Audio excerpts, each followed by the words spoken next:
Hello, how's everyone doing today, royal family? I am back. Welcome back. All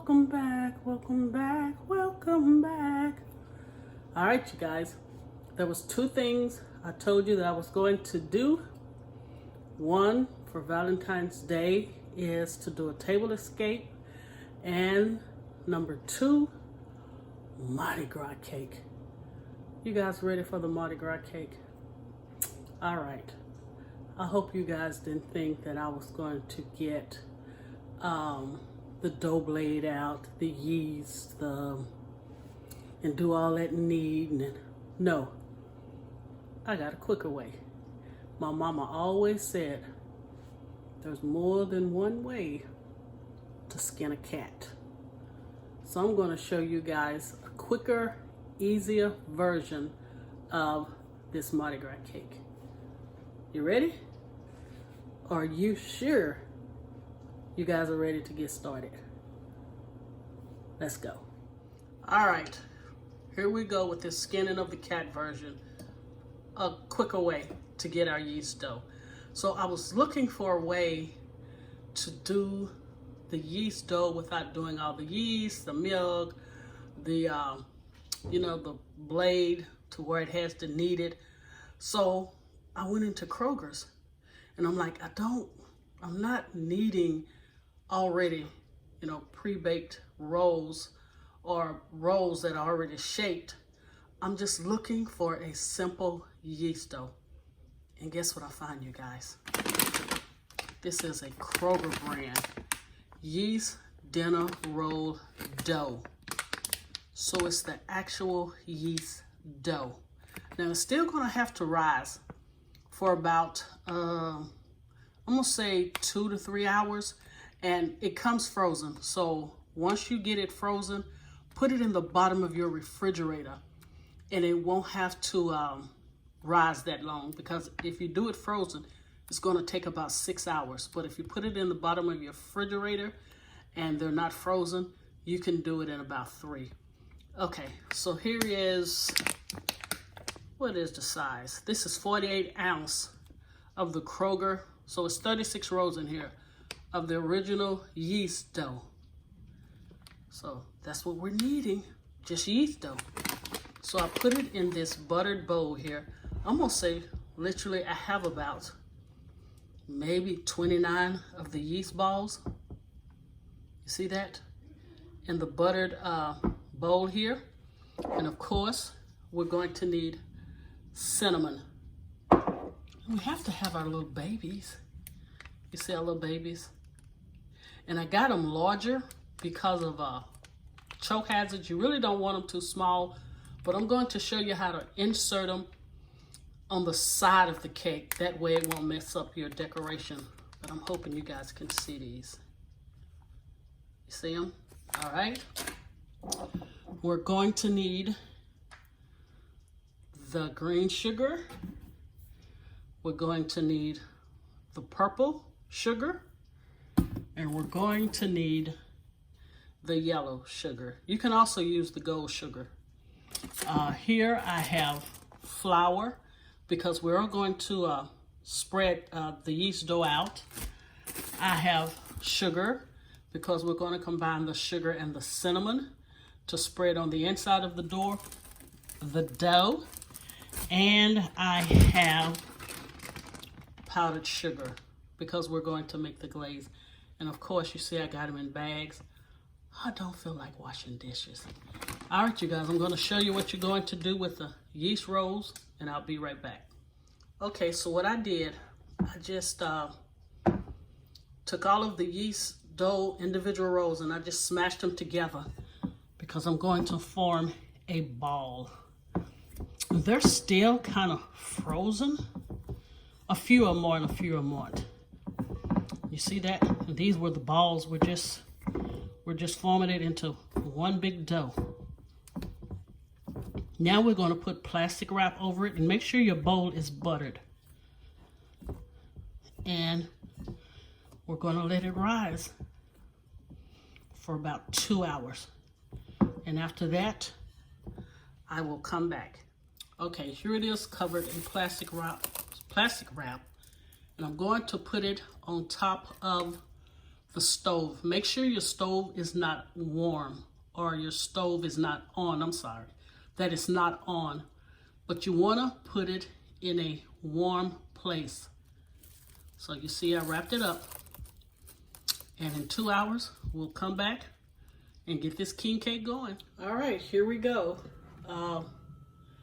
I let the dough rise for about 3 hours, and I kind of mushed it down. So I'm getting ready to roll it out. And also, I've already done the cinnamon sugar, and I just stuck the baby on top. Of course, you're not going to bake the baby in the king cake. You're going to insert it once it's done. But here I have about 3/4 cup of sugar and 2 teaspoons of cinnamon that we're going to spread over the king cake. But once I roll it out, I'll come back and show you guys. Now, I'm not for sure how far out to roll it. You remember I told you I had to take tutoring in culinary school because I wasn't good with measurements, but we'll figure it out together. All right, be right back. Okay, I rolled it out. You don't want to play with your dough too much, but even though I didn't bake this dough, whenever your dough springs back, that means it's a good dough. So, you know, all of you who wants to make it from scratch, if your dough springs back, it is a good dough. So, put some butter down, then I put the cinnamon sugar. My son's girlfriend, she is from New Orleans. She said they even sometimes fill it with fruit, which I thought was pretty awesome. All right, I'm gonna show you guys how to roll this. You want to try to get it into a square and roll it pretty tight. Now, how well I'm gonna do, we're going to see.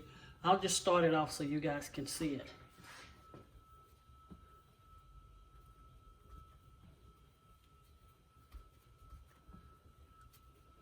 Okay, let's keep going. Hope you can see it.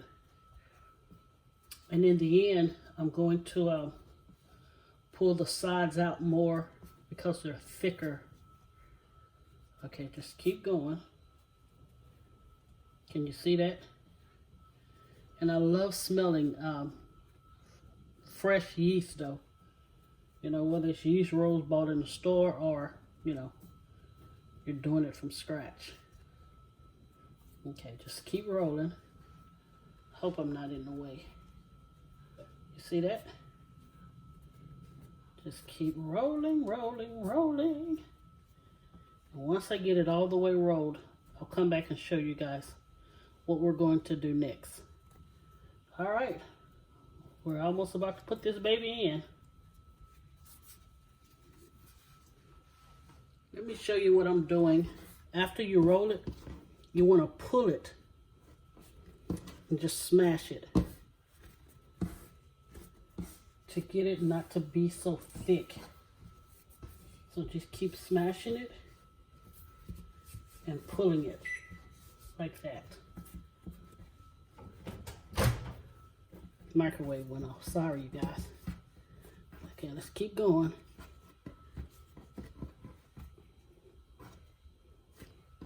Okay, now you see how long it has gotten. Pull this just a little more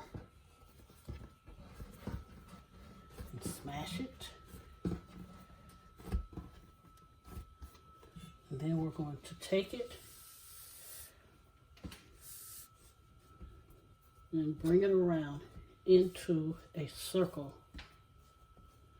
And we're going to pinch the ends together.